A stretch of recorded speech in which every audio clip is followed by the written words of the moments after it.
शकुंतला जी एक आम मध्यम वर्गीय परिवार की मुखिया थी। वे अपने बेटे राजेश और बहू कोमल के साथ रहती थी। एक बेटी हेमा थी जो कि शादी के बाद अमेरिका में बस गई थी।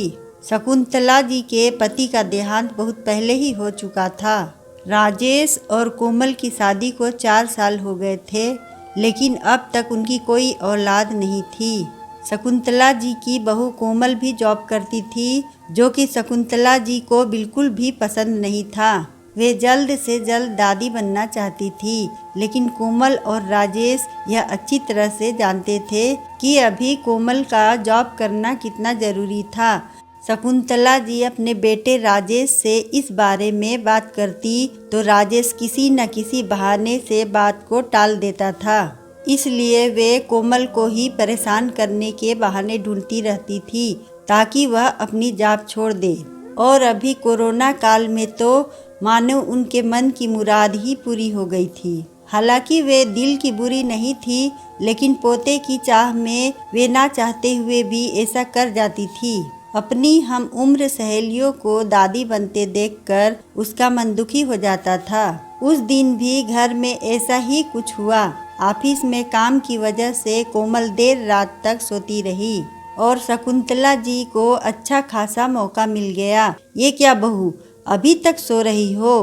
पता है सुबह के 10 बज गए हैं। राजेश भी बेचारा कब से उठकर ऑफिस के काम पर लग गया है और तुम हो कि अभी तक सोकर उठी नहीं हो। चलो अब उठकर सबके लिए चाय नाश्ता बना लो। मुझसे कुछ नहीं हो पाता है, वरना मैं तो तुम्हारे भरोसे कभी ना रहती, खुद ही सब कर लेती। सॉरी माँ जी, देर रात तक काम चलता रहा, इसलिए सुबह सुबह ही सो पाई थी, इसलिए समय का पता ही नहीं चला। आप चलिए, मैं जल्दी से आती हूँ। हाँ हाँ ठीक है, मेरा कुछ नहीं, पर राजेश को देख लो, उसे कुछ चाहिए तो नहीं? कब से उठा है बेचारा। हे भगवान, मुझे जल्दी से ठीक कर दे ताकि मैं ही अपने बेटे का ध्यान रख सकूं। शकुंतला जी ने नाटकीय अंदाज में कहा। कोमल ने घड़ी देखी तो वाकई में 10 बज गए थे। आज उसकी आंखें कैसे नहीं खुली। वह जल्दी जल्दी अपने काम को निपटाकर हाल में आई तो राजेश अपने लैपटॉप के साथ ऑफिस के काम कर रहा था। उसने किचन में जाकर चाय नाश्ता बनाया और फिर रात के बर्तन साफ किए और झाड़ू पोछा करके नहाने चली गई।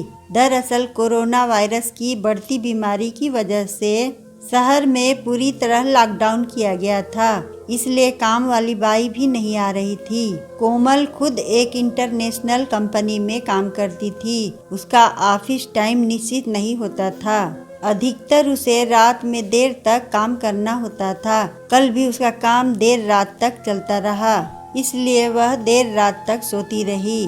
कोमल नहाकर आई तो देखा कि उसकी सास अपने कमरे में अपनी सहेली से फोन पर बात कर रही थी।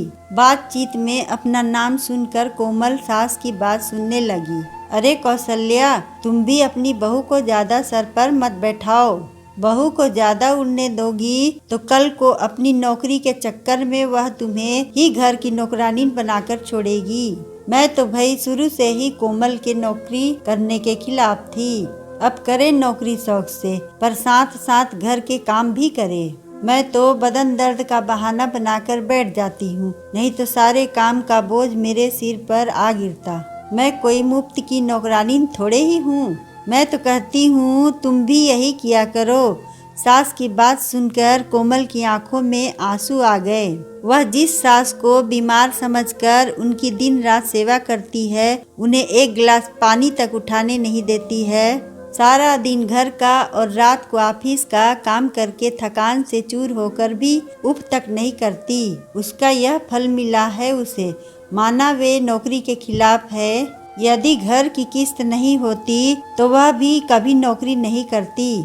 राजेश का बोझ कम करने के लिए ही तो वह नौकरी कर रही थी। खैर, अभी के मुश्किल समय में वह सास से किसी भी बात पर बहस नहीं करना चाहती थी जिससे घर का माहौल खराब हो, इसलिए वह उनकी बात को नज़रअंदाज करके वहां से चली गई। लेकिन उसकी नज़रों में शकुंतला जी की इज्जत जरूर कम हो गई थी। दूसरे दिन सुबह सुबह शकुंतला जी की बेटी हेमा का अमेरिका से फोन आ गया। हेमा की सास उसके पास अमेरिका आई हुई थी। आदतन शकुंतला जी ने जैसे ही हेमा की सास की बुराई करनी चाहिए वैसे ही हेमा ने उन्हें डांट दिया। माँ, आप बिल्कुल भी माजी के बारे में अनाप शनाप नहीं बोलेगी। पता है आपके चक्कर में आकर मैंने उनके साथ कितना बुरा व्यवहार किया था, लेकिन आज मुझे उनकी कीमत पता चल गई है। तुम तो उनके यहाँ आने पर आने के कितने खिलाफ थी। आज अगर वो यहाँ नहीं होती तो ना जाने हमारा क्या हाल होता। तुम्हें तो पता ही है कि मेरा नौकरी करना कितना जरूरी है। कोरोना ने यहाँ भी ऐसा कहर ढाया है कि घर से ही सब करना पड़ रहा है। बिट्टू का बेबी केयर सेंटर भी बंद है। मैं और राहुल पूरे समय बिजी रहते हैं। ऐसे में माजी ने अकेले ही बिट्टू के साथ साथ पूरे घर का सारा काम संभाला हुआ है। मुझे कुछ भी नहीं करने देती है। अगर वो नहीं होती तो माँ हमारा क्या होता, यह सोचकर ही रोंगटे खड़े हो जाते हैं। सच में माँ, वो कोई साधारण महिला नहीं है, बल्कि मेरे लिए तो देवी के समान है। मेरे इतना अपमान करने के बावजूद। और हेमा रोने लगी। उसने फोन कट कर दिया। हेमा की बात सुनकर शकुंतला जी की भी आंखें भर आई। उन्हें अपनी भूल का एहसास हो गया था। कोमल तो वास्तव में कितना ख्याल रखती है। उनकी कड़वी से कड़वी बात का भी बुरा नहीं मानती है, उल्टे जवाब भी नहीं देती है। वास्तव में अभी का समय तो एक दूसरे को हौसला देने का है, सारे गिले शिकवे भुलाकर एक दूसरे की मदद करने का है। तो फिर मैं स्वार्थ में कैसे अंधी हो गई थी, इतना कैसे गिर गई थी कि ऐसे मुश्किल समय में अपने ही परिवार की सहायता नहीं कर सकती। उन्होंने उसी समय कोमल को बुलाकर उसके सिर पर प्यार से हाथ फेरते हुए कहा, कोमल, आज से घर के कामों की आधी जिम्मेदारी मेरी रहेगी। मैंने आज तक तुम्हें जो भी कहा और किया उसके लिए मुझे माफ़ कर दो। चलो अब तुम जाकर आराम करो, खाना मैं बना लूँगी। इधर सास का बदला हुआ रूप देखकर कोमल की भी आंखों में खुशी के आंसू आ गए और अपनी सास के प्रति उसके मन में फिर से पहले वाला सम्मान वापस आ गया था। शायद हमारे जिंदगी में कठिन समय आता ही इसलिए है कि हमें एक दूसरे की महत्व का पता चले। अपनी गलतियों का एहसास होने और आगे बढ़कर माफ़ी मांगने से इंसान छोटा नहीं बल्कि बहुत बड़ा हो जाता है। अगर आपको हमारी कहानी अच्छी लगी हो तो वीडियो को लाइक करें और चैनल को सब्सक्राइब करें और कमेंट में बताएं कि आपको कहानी कैसी लगी। धन्यवाद।